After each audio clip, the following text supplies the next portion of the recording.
여러분 안녕. 자, 이번 시간에 여러분들께 말씀드리려고 하는 내용은 뭐냐면 바로 정기예금은 뚜레기다 라는 것입니다. 이 정기예금이 왜 도대체 뚜레기일까?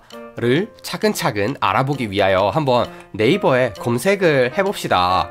그러면 정기예금 금리에 대해서 나오겠죠. 1년 만기 기준으로 봤을 때 가장 높은 이자를 주는 곳이 1.65% 정도를 준다는 것을 알 수가 있네요. 만약에 이제 우대금리를 받는다면 2.25% 정도를 받을 수가 있습니다. 물론 이 우대금리라는 것은 이제 은행이 시킨 대로 이렇게 딱딱 한다고 쳤을 때 겨우 받을 수 있는 금액이죠.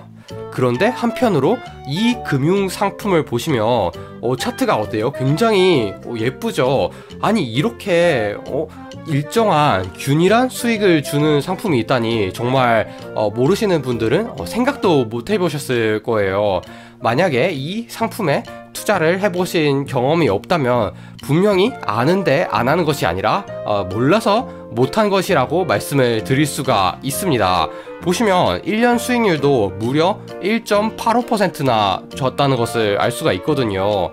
그러면 아무 조건 없이 이 1년 만기 정기예금을 든 것보다도 훨씬 높은 수익률을 주는 거죠. 더군다나 거기는 세금도 떼는데, 자, 그래서 이것을 바로 채권 ETF라고 합니다. 채권 ETF는 즉 다시 말하면 ETF인데 채권에 재투자를 하는 방식의 ETF를 말하는 것이겠죠.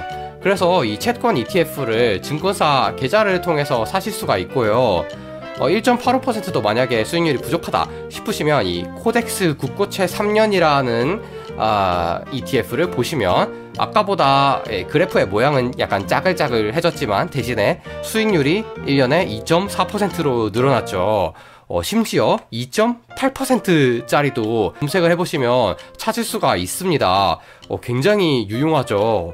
심지어 그래프의 모양은 망했지만 말도 안 되는 수익을 주는 그러한 채권 ETF도 있습니다. 물론 얘 같은 경우에는 항상 이렇게 1년에 13%씩 준다는 보장은 전혀 없고요. 이거 같은 경우에는 오히려 어떤 때 적절하냐면 나는 예를 들어 돈이 있어. 그런데 20년 동안 그냥 묵혀두겠어. 하지만 절대 손해는 보기 싫은데 20년 동안 들고 있었을 때 가장 기대 수익률이 높은 곳에다가 넣겠다라고 하시면 이 10년짜리 채권 ETF가 딱 적절하겠죠. 그렇게 초장기로 투자할 수 있는 채권 ETF가 있는가 하면 반대로 이 초단기로 하루나 이틀만 맡겨도 수익을 얻기에 적절한 그러한 형태로 디자인된 채권 ETF도 있습니다. 여기 보이시는 두 개의 차트를 보시면 위에 거는 맨 처음에 설명드린 코세프 통화채 1년이라는 채권 ETF고요. 밑에 거는 타이거 단기 채권 액티브라는 ETF인데 둘 다 굉장히 균일한 수익을 주는 것을 알 수 있지만 밑에 게 훨씬 더 선형에 가깝죠. 이것이 바로 이 단기 자금용 채권 ETF인데요. 이것은 뭐 이러한 균등성 뿐만 아니라 또 어떤 점에서 메리트가 있냐 하면 이 스프레드 측면에서의 이점이 있다는 것을 아실 수가 있는데요. 스프레드는 무엇이냐 하면 예를 들어 주식이나 ETF가 현재가가 나와있다 5만원이다 라고 쳤을 때 이 주식이나 ETF를 5만원에 꼭 살 수 있냐 하면 그거는 아니죠. 5만원에 팔겠다는 사람이 있으면 5만원에 살 수 있고 5만원에 만약에 사겠다는 사람이 있으면 5만원에 팔 수 있겠죠. 그러한 것이 바로 호가인데 이것을 보기 위해서 이제 호가창에 들어가서 이렇게 호가를 보실 수가 있습니다. 그러면 이제 일반적인 채권 ETF인 코덱스 국고채 3년 같은 거를 보시면 ETF는 특성상 주식하고는 다르거든요. 이 호가창에 만주, 6천주 이렇게 걸려 있어요. 보시면 57,260원에 6천주를 팔려고 내놓은 사람이 있다는 것을 아실 수가 있죠. 사실은 이게 6천주를 팔겠다는 사람이 아니라 뭐냐면 이 ETF를 운용하는 자산 운용사가 6천주를 이렇게 딱 찍어서 내놓은 것입니다. 무슨 뜻이냐 하면 정말 팔겠다는 사람이 없으면 정말 사고 싶어? 그러면 내가 팔아줄게 57,260원에 이런 뜻이라고 보실 수가 있습니다. 반대로 살 때는 57,230원에 지금 만주가 걸려있죠. 그러면 아무리 이 사겠다는 사람이 없더라도 57,230원에는 살 수가 있다는 뜻이 됩니다.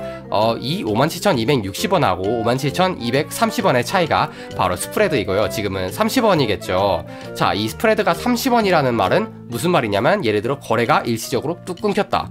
그러면 어떠한 상황이 초래가 될 수도 있냐면, 살 거면 57,260원에 사라. 근데 팔 거면 57,230원에 내놔라 라는 상황이 닥칠 수도 있습니다. 일반적인 주식 같으면 겨우 30원 차이니까 아무것도 아니지만, 이 채권 ETF를 단기적으로 굴릴 때 어떨 때가 있냐 하면, 예를 들어 우리가 적극적으로 이 주식 거래를 하는 투자자다 라고 쳤을 때 하루 단위로 막 사고 팔고 할 수도 있는 거죠.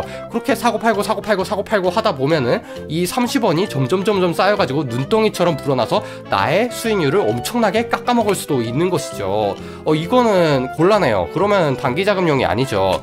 그래서 이 타이거 단기 채권 액티브를 보시면 스프레드가 없다는 것을 아실 수가 있습니다. 5원 간격으로 이렇게 사겠다는 주문이 촘촘하게 놓여있는 것을 아실 수가 있죠. 그래서 이것은 못 팔아서 어떡하지, 못 사서 어떡하지 하는 고민은 하실 필요가 없습니다. 이렇듯이 이 단기자금용 채권 ETF는 언제 유용하냐 하면, 자주 거래를 하는 투자자의 입장에서 주식 거래를 할 때 예비용으로 쌓아놓는 돈으로 운용하기에 적절하다는 것을 아실 수가 있습니다. ETF의 특성상 우리는 주식이나 ETF나 같은 증권사의 같은 계좌로 거래를 하니까요, 뭐 여기저기 예금과 달리 놓고 뺄고 뭐 입금하고 할 필요 없이 그냥 내가 요거 한번 사볼까? 라는 생각이 들면 당장 가지고 있는 현금이 없어도 ETF를 그냥 팔아가지고 그 대금으로 즉시 주식을 살 수가 있는 거죠. 이 주식 투자는 언제 좋은 기회가 올지 몰라요. 그래서 좋은 기회가 오면은 사야 되는데 사기 위해서 돈을 마련하고 있어야 되지만, 그것이 또 언제 투입이 될지 모르니까 이 아무데나 투자하기가 곤란하죠. 그럴 때 이 단기자금용 채권 ETF를 들고 있으면 바로바로 이 대처를 하면서도 또 이 주식을 사고 있지 않을 때도 꾸준한 보너스를 얻을 수 있다라는 생각을 하시면 될 것 같습니다. 자, 그래서 이 종합적으로 봤을 때 정기예금과 채권 ETF를 비교를 하면 정기예금이 우월한 점이 하나도 없죠. 정기예금은 한번 넣으면 만기 전에는 찾을 수가 없어요. 더군다나 만기가 끝나면 바로 찾아와야 돼요. 안 그러면 이제 안 붙기 때문에 손해죠. 그런데 채권 ETF는 아무 때나 사고 팔기가 가능하다. 그리고 내가 채권 ETF를 들고만 있으면 계속해서 수익이 붙기 때문에 신경 쓸 필요가 없다.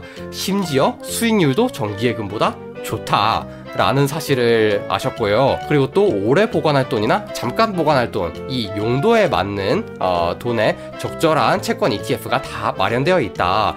그래서 결국에는 정기예금은 뚜레기라고 할 수밖에 없다 라는 사실을 오늘 아셨습니다.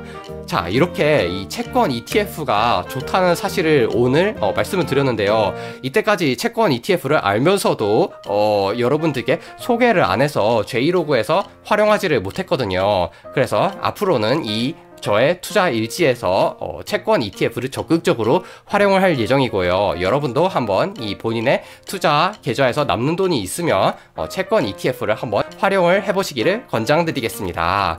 그러면 다음에도 유익한 영상으로 만나요. 안녕.